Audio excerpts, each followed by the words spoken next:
Welcome back, dear viewers. You're still watching Nile Cruise here on Nile TV International with Rana Al-Assas and myself, Mohamed Abdurrahim, and we are coming to you way from the Nile River banks here in Giza.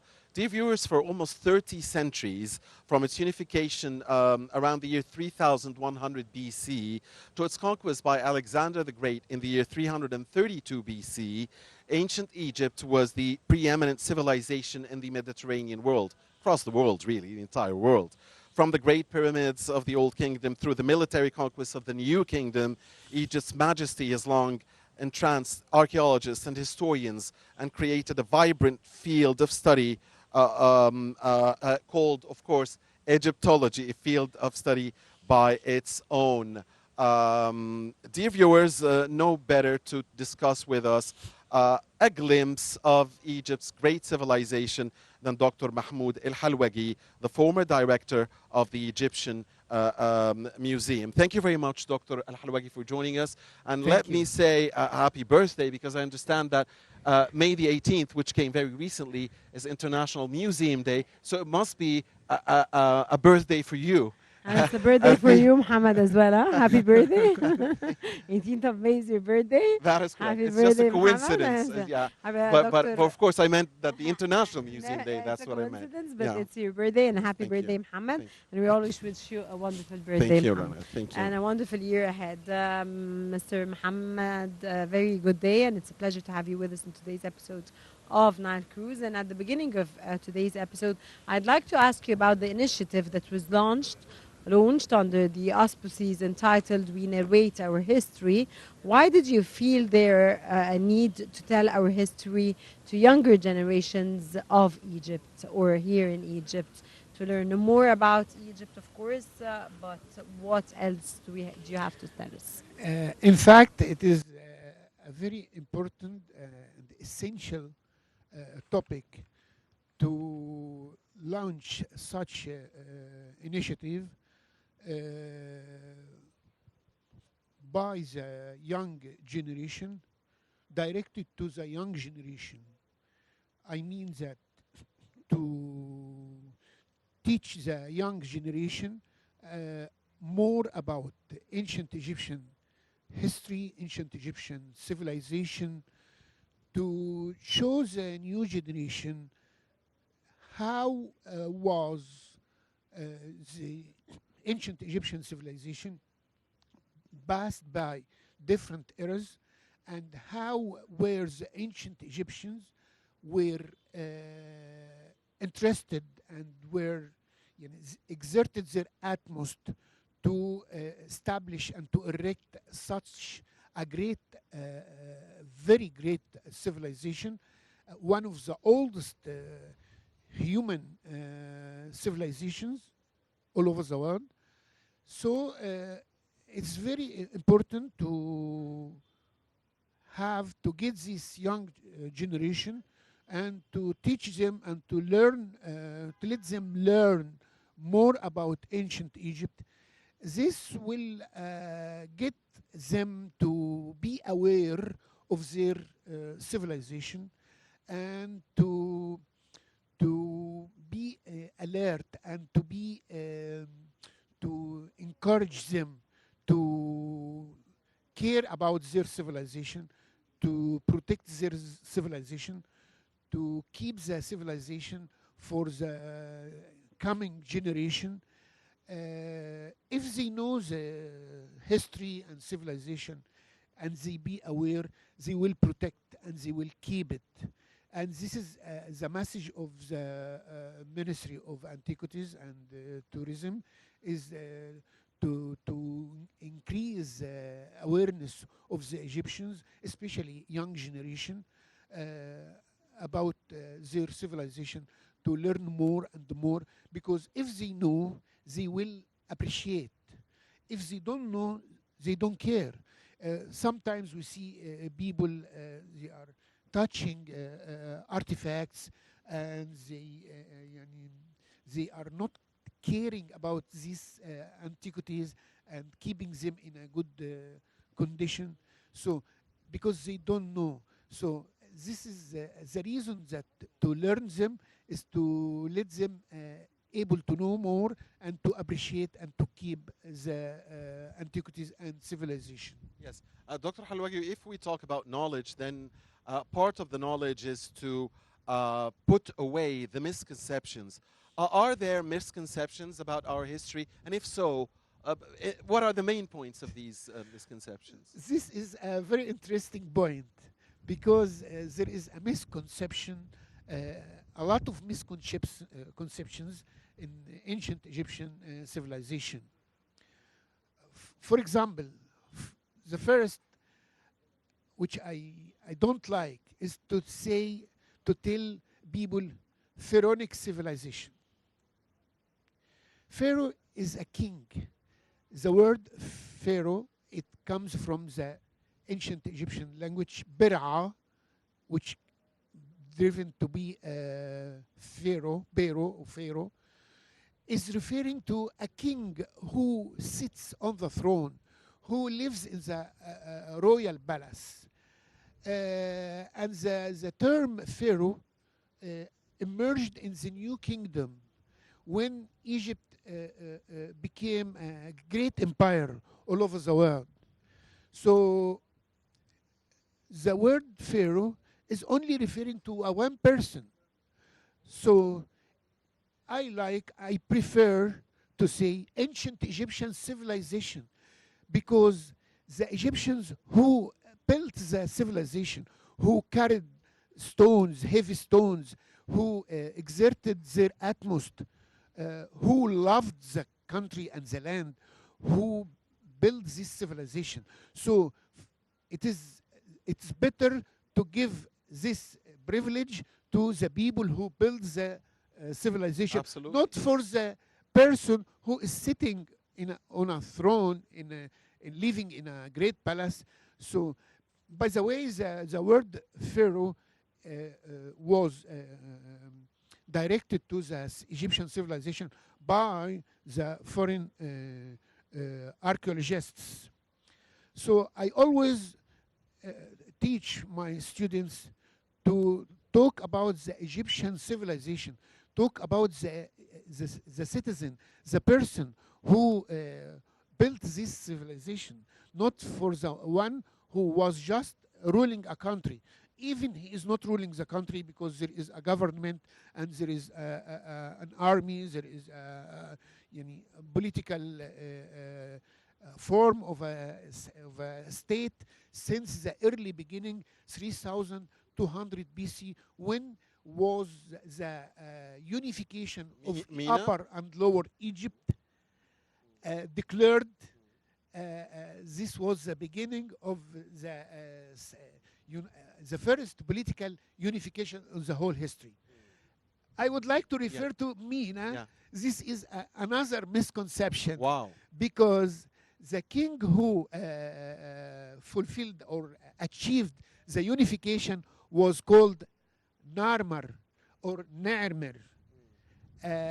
It was well known by mistake Mini or Mina.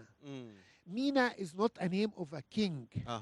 Mina was an epithet to describe the person who achieved such unification. Okay. Because he controlled the country, unified Egypt, and made the first unification and the first central government In the world. Yes. So this one of the Okay. misconceptions. Yeah. As well as when some people says hieroglyphic language, which is completely wrong. Hieroglyphs is an inscription. It's not a language.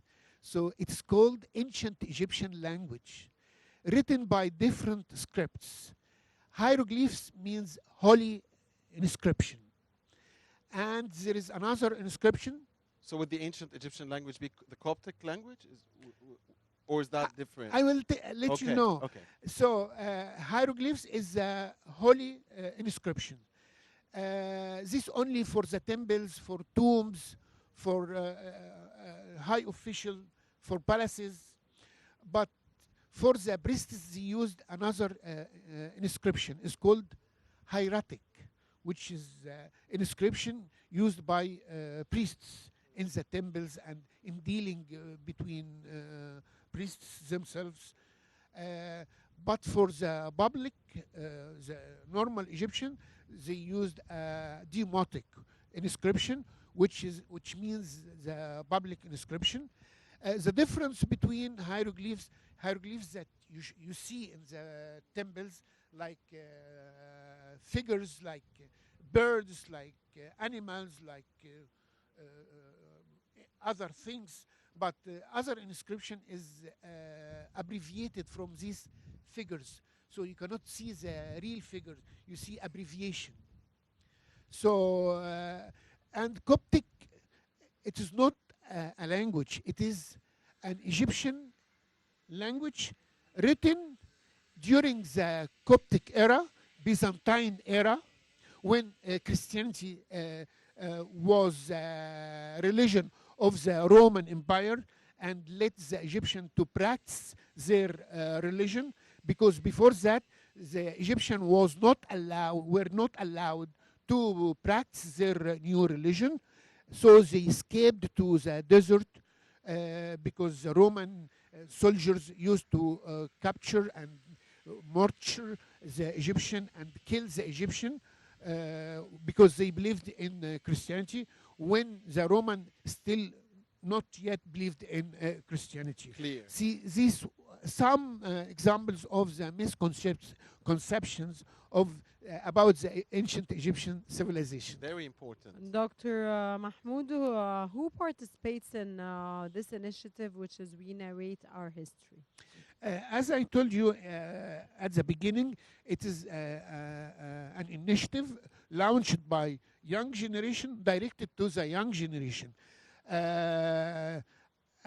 This initiative, the coordinator, the general coordinator of this initiative is a young, promising archaeologist. His name is Islam Zaghloul. He was expected to be with us today, but for some reason he is in Alexandria today. So he is loving a person to his homeland, to his history. He was the one who named the initiative Let's Narrate Our History,